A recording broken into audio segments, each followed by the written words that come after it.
Live from New Delhi, watching DD India Live, India's voice to the world. I'm Lipakshi Khurana, coming up in the next 30 minutes. Prime Minister Narendra Modi will inaugurate the UP International Trade Show 2025. Government's resolve of Make in India and Vocal for Local set to gain new momentum. Russian Foreign Minister Lavrov says Europe-Ukraine prolonging conflict in a meeting with US's Rubio at UNGA sidelines. Rubio reiterates Moscow must take meaningful steps towards durable resolution.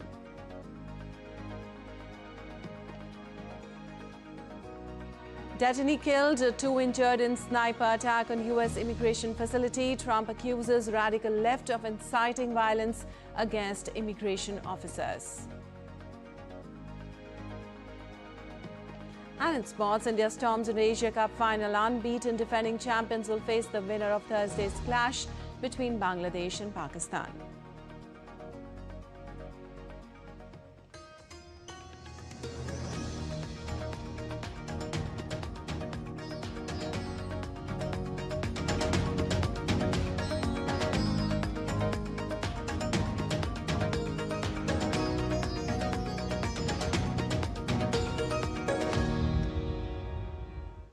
And on to the details now. The stage is set for Uttar Pradesh's biggest business event of its kind.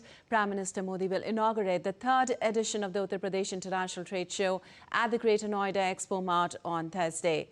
Well, the 5-day event promises to connect local artisans, entrepreneurs and industries with national and global markets. DD India's Dipindu Mondal reports for more.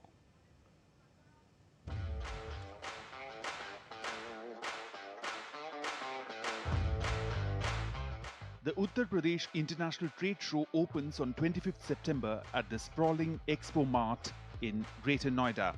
Spread across 2,200 stalls, the event will bring together artisans, MSMEs, handloom and textile producers, and industrial houses from across the state.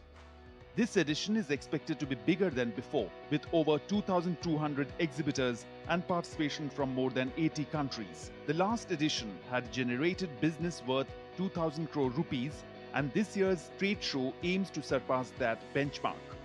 Russia is the partner country this year, with 30 companies showcasing their products and services. An India-Russia business dialogue is also scheduled, where energy, power and banking sectors are likely to dominate discussions. The Uttar Pradesh government is using this platform to highlight investment opportunities, technological advancements and research potential. Several departments have set up dedicated pavilions to attract investors and showcase growth prospects in the state. पहला राज्य उत्तर प्रदेश है जो अपना trade show का आयोजन करता है और उत्तर प्रदेश इसमें आगे आया है। तीसरा ट्रेड शो का ये सफल कार्यक्रम आयोजित हो रहा है। निश्चित तौर पर हम मानते हैं कि हमारे जितने भी उद्यमी हैं, हस्तशिल्पी हैं, कारीगर हैं, जिनके उत्पाद को एक बड़ा मार्केट देने का काम हमारी उत्तर प्रदेश की सरकार कर रही है और इस बार हमारे देश के यशस्वी प्रधानमंत्री जी इस कार्यक्रम की शुभारंभ करने आ रहे हैं। निश्चित तौर पर इस ट्रेड शो से पूरे प्रदेश के उद्यमियों को नई पहचान, नई उड़ान और नया व्यापार का एक प्लेटफॉर्म मिलेगा, जहां पर 80 से अधिक देशों के लोग भी आ रहे हैं। बड़ा ये 5 दिन लगातार चलेगा। बहुत सारी तैयारी के साथ ये कार्यक्रम किया जा रहा है। To make the event more accessible, the government has launched a dedicated trade show app for better navigation, information and coordination. Organizers expect around 5 lakh visitors to walk through the expo during the 5 days. From handicrafted artistry to cutting-edge technology, the Uttar Pradesh International Trade Show is set to be a confluence of tradition and modern enterprise. With global participation and massive footfall expected, the event is poised to give Uttar Pradesh a bigger role in India's growth story. From Greater Noida, Dipindu Mondal's report for DD India. And aimed at showcasing India's strengths in the food processing sector, food sustainability and the production of nutritious and organic food. Prime Minister Narendra Modi will participate in World Food India 2025 at around 6:15 p.m. IST at Bharat Mandapam in New Delhi. The 4-day event will have multiple thematic sessions covering a wide range of topics, including India as a global food processing hub, sustainability and net zero in food processing, frontiers in food processing, India's pet food industry, processed foods for nutrition and health, plant-based foods, nutraceuticals, specialty foods, among others. It will feature 14 pavilions, each dedicated to specific themes, and will attract around 100,000 visitors. It will also showcase 21 exhibiting countries along with 150 international participants.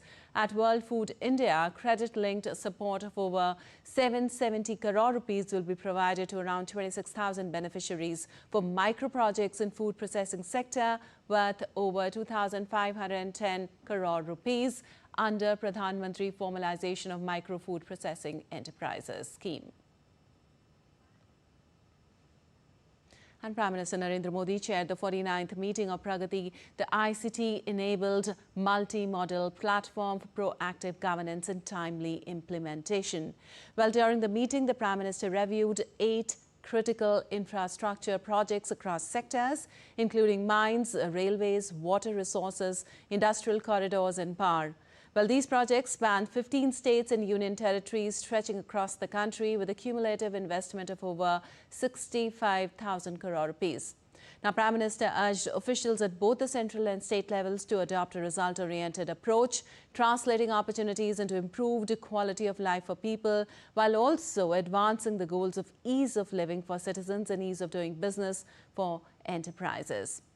Also, Prime Minister urged all state UTs to place a strong emphasis on reforms aimed at improving competitiveness, strengthening efficiency and fostering innovation across sectors, and stressed that better preparedness through these reforms would enable us to swiftly seize emerging opportunities. Well, the PRAGATI platform brings together the centre and states to fast-track major projects, address bottlenecks and ensure time-bound delivery. Well, India and Australia signed the mutual recognition arrangement for organic products, simplifying the compliance requirements and creating new opportunities for the farmers and exporters. Products under the MRA includes unprocessed plant products, excluding seaweed, aquatic plants and greenhouse crops, and processed foods composed of one or more ingredients of plant origin. Also, India's organic exports to Australia reached $8.96 million in financial year 2024-25, with a total export volume of 2,781.58 metric tons, led by psyllium husk, coconut milk and rice. Now, government is committed to make India as the organic food basket of the world, and the MRA is a major step in that direction. It is expected to boost India's organic exports further by reducing barriers, ensuring certification equivalence, and supporting more organic products and producers. Well, in 2014, a bold vision was set into motion, making India a slogan that evolved into one of the most transformative economic movements in the country's history. 11 years later, it has become a blueprint for industrial resurgence, national pride and global ambition. A movement that's not just building factories, but building futures. More in this report. The Make in India initiative, launched in 2014, has been a cornerstone of India's push towards Atmanirbharta, or self-reliance. What started as a slogan became a full-spectrum strategy that's reshaped India's industrial landscape. While industry played its part, the government's massive capex has given industry the confidence to also invest big in India. The bullet train is coming up between Mumbai and Ahmedabad, the precursor to many more bullet trains and high-speed rails coming up in the country. DFC is operational, both the northern one and the western one, precursor to hopefully more DFCs coming up in other regions. It's a race to make India a $32 trillion economy. India attracted $667.4 billion in FDI from 2014 to 2024, a 119% increase over the previous decade. Manufacturing FDI alone surged 69%, reaching $165.1 billion, energizing sectors like electronics, automotive, and textiles. आज आपने कई बार telecom tower के ऊपर बड़े बड़े radio, white colour के जो बड़े से रेडियो नहीं होते लंबे से इस तरह से, बहुत ही कॉम्प्लेक्स मशीन है. 40 कंट्रीज को एक्सपोर्ट हो रहा है. यूरोप जैसे, अमेरिका जैसे समृद्ध देशों को भारत में बने हुए टेलीकॉम इक्विपमेंट आज एक्सपोर्ट हो रहे हैं. Make in India isn't just about factories. It's about empowering youth, reviving neglected regions, and reclaiming India's industrial legacy. From chips to ships, the Prime Minister's vision is laying the groundwork for a future where India plays a leading role in global supply chains. It is Make in India, Make for the World. Countries like Australia and India that have complementary interests, because Australia is not going to be a massive producer of batteries. However, we have aspirations to be a massive producer of lithium carbonate and lithium hydroxide, which can come to India, and if India develops its cathode active material processing, then India can value add, and we can sort of meet in the middle on that supply chain and go very quickly to global scale. Launched in 2020, PLI schemes spurred 1.3 lakh crore rupees in investment, 10.9 lakh crore rupees in output, and over 8.5 lakh jobs. Semicon India is building a full-stack chip ecosystem. PM Modi's Swadeshi push and GST reforms boosted demand for Indian goods, tying self-reliance to national pride. Make in India didn't just make goods, it made good India's potential. Bureau Report, DD India. Well, India, the world's largest democracy and a land rooted in truth, has witnessed a remarkable cultural renaissance over the past decade. Under the leadership of Prime Minister Narendra Modi, the nation has experienced a true revival of its heritage, with ancient traditions and sacred sites restored to new glory. More on this report. India, cradle of world's oldest civilization and the mother of democracy, the land of truth, non-violence and peace, a nation that has nurtured countless faiths and traditions in harmony. A new chapter in this cultural renaissance began in 2014 when Prime Minister Narendra Modi took charge at the centre. Since then, the world has witnessed the rise of a new India. After centuries of colonial rule ended in 1947, Prime Minister Narendra Modi called for shedding the mindset of slavery from the Red Fort. The journey of reclaiming India's civilizational pride began in 2014. It marked a turning point in independent India's history when cultural nationalism found renewed expression. This was the era when the centuries-old dream of a grand Ram temple at Ayodhya came true. Countless pilgrim centers across the country were revived with dignity and splendor. Guided by the vision of Sabka Saath, Sabka Vikas, Sabka Vishwas, Sabka Prayas, the goal has been to leave behind the scars of slavery and build a confident new India. Like Queen Ahilyabai Holkar once restored temples across India, Prime Minister Narendra Modi has expanded and revitalized numerous pilgrim sites. The reconstruction of Kedarnath Dham and the restoration of Adi Shankaracharya Samadhi stand as shining examples. The Kashi Vishwanath corridor in Varanasi has transformed the temple precincts, linking the shrine with Ganga after centuries. Similarly, the Mahakal Lok corridor in Ujjain has given an awe-inspiring form to the old-age vision of Satyam Shivam Sundaram. In the past 11 years, cultural heritage sites across the country have been redeveloped. The Kamakhya temple in Assam now offers improved infrastructure and facilities for pilgrims. The historic Somnath temple has seen new development, including the Parvati temple. The Char Dham project has upgraded highways connecting Yamunotri, Gangotri, Kedarnath and Badrinath, making pilgrimages safer and smoother while also boosting tourism. From Kashmir to Kanyakumari, Kutch to Kamakhya, sacred sites have been revived and put on global pilgrimage map. The Buddhist circuit too has been developed. In Shravasti, Kushinagar and Kapilvastu in Uttar Pradesh, Bodh Gaya in Bihar and sites in Gujarat and Madhya Pradesh. Sikh heritage also found new strength with the Gobind Ghat Hemkund Sahib Ji ropeway project in Uttarakhand. The inauguration of the Kartarpur corridor in 2019 fulfilled a long-cherished wish of Sikh pilgrims to visit Gurudwara Darbar Sahib. The government also began observing Veer Bal Divas every year on 26th of December to honor the sacrifice of Guru Gobind Singh Ji's sons. India has also set global benchmarks in preserving culture and literature. In 2024, 3 classics, Ramcharitramanas, Panchtantra and Sahridalok, were inscribed in UNESCO's Memory of the World Asia-Pacific Register. The Bhagavad Gita and Bharat Natya Shastra too were added to UNESCO's global register. India's civilizational pride was also revived with the inauguration of New Nalanda University campus in Bihar. The past 11 years have marked a cultural renaissance in India. With just a decade, the nation has taken joint leaps in varied sectors and presents its cultural and civilizational essence to the world. And still to come in this edition of DD India Live. Trump demands probe into triple sabotage after escalator, teleprompter and sound failures at UN speech. World leaders set new emission targets at UN summit as Guterres urges much faster climate action. And world's most powerful tropical cyclone this year, Typhoon Ragasa, makes landfall in southern China.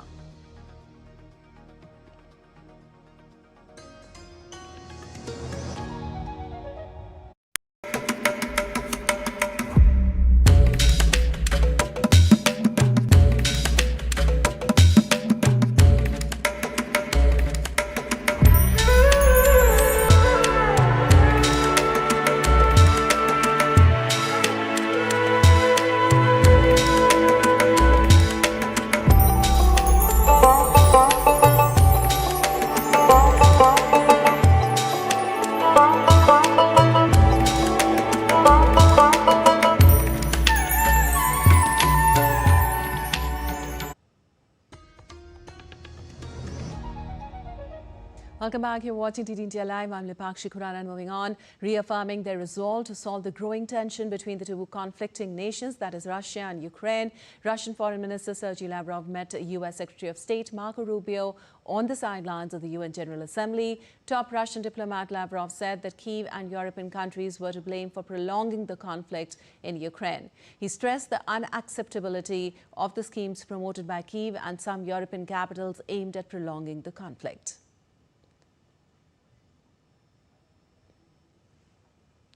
Also, Rubio reiterated President Trump's call for the killing to stop and the need for Moscow to take meaningful steps towards a durable resolution of the Russia-Ukraine conflict.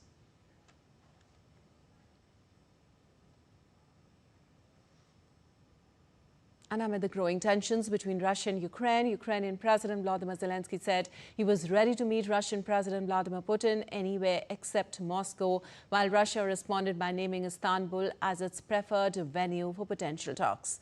Now, Zelensky made the statement during his visit to the United States. While Kremlin spokesperson Dmitry Peskov told Russian media that Putin is open to a meeting with Zelensky, but cautioned that without a thorough preparation, it would be essentially a PR stunt doomed to failure. Peskov also noted that Kyiv is not interested in Moscow's proposal to set up working groups to facilitate negotiations. And US President Donald Trump demanded an investigation into what he called triple sabotage after an escalator, teleprompter and sound system malfunctioned as he addressed the United Nations. In a long, angry social media post, Trump described the string of mishaps as very sinister, called for people to be arrested and said the Secret Service was also probing. Trump also demanded an immediate investigation. Well, the footage showed the President and First Lady Melania Trump getting on the escalator at UN headquarters on Tuesday before it stopped with a lurch, forcing them to walk up.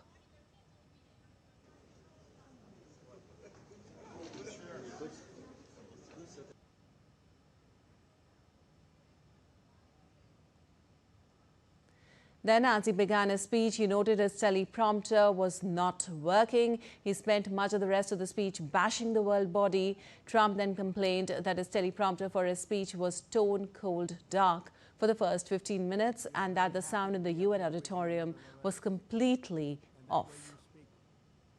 More from the heart.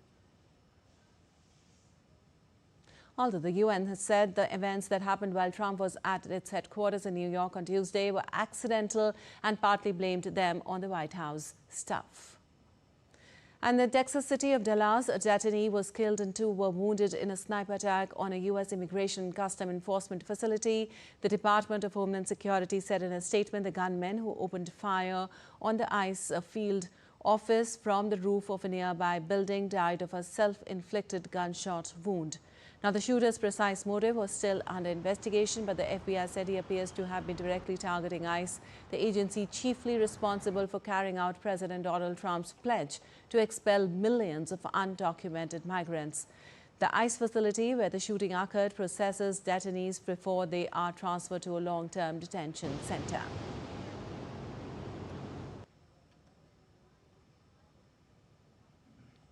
Now, the gunman's name has not been released by the authorities, but multiple media reports identified him as Joshua Jan, 29.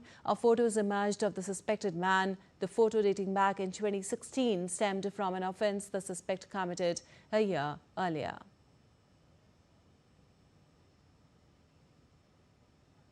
Well, US President Donald Trump, in a post on Truth Social, blamed the attack on radical left Democrats, constantly demonizing law enforcement, calling for ICE to be demolished and comparing ICE officers to Nazis. Now, the Mexican Foreign Ministry said one of those wounded is a Mexican citizen.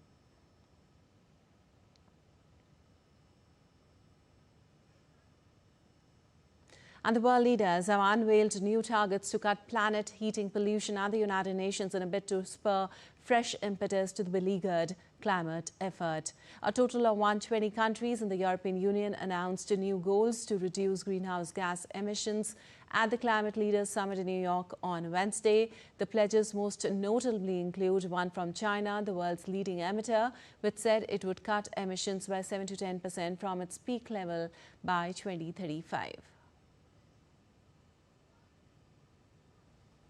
Antonio Guterres, the UN Secretary-General, convened the special summit for the new goals and urged countries, most of which are badly lagging in efforts to avoid breaching agreed temperature limits, to enact much faster cuts. He said that the upcoming UN climate talks in Brazil, known as COP30, must produce a credible global response plan to get us on track.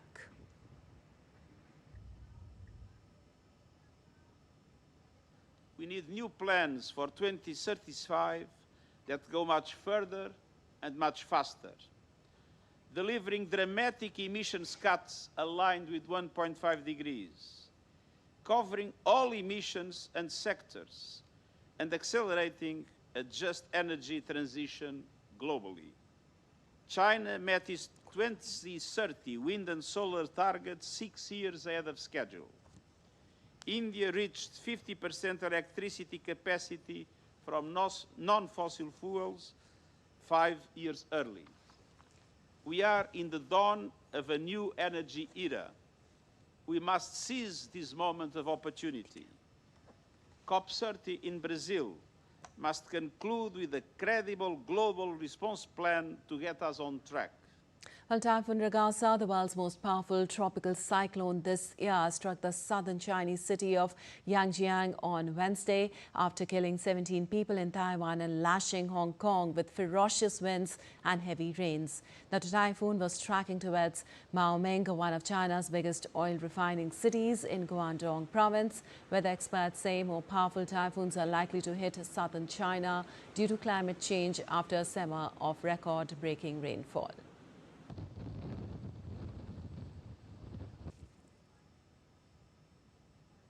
Well, Hong Kong resumed flights out of its international airport on Thursday after a 36-hour suspension, reopening businesses, transportation services and some schools after the world's most powerful tropical cyclone this year lashed the financial hub. And on to some sports news. India stormed into the Asia Cup final in style with a convincing win over Bangladesh. The men in blue restricted Bangladesh to 127 while defending a target of 168 and now lock horns with the final showdown on September 28th. India posted a competitive 168 powered by opener Abhishek Sharma's explosive 75. The bowling attack led by Kuldeep Yadav's 3-wicket for just 18 runs tore through the Bangladesh lineup, rendering Saif Hassan's valiant 69-run innings in vain. With this win, the men in blue march into the final on September 28th, carrying strong momentum and high hopes. The final contender against India is yet to be decided as the two-horse race for the finals remain open between Pakistan and Bangladesh.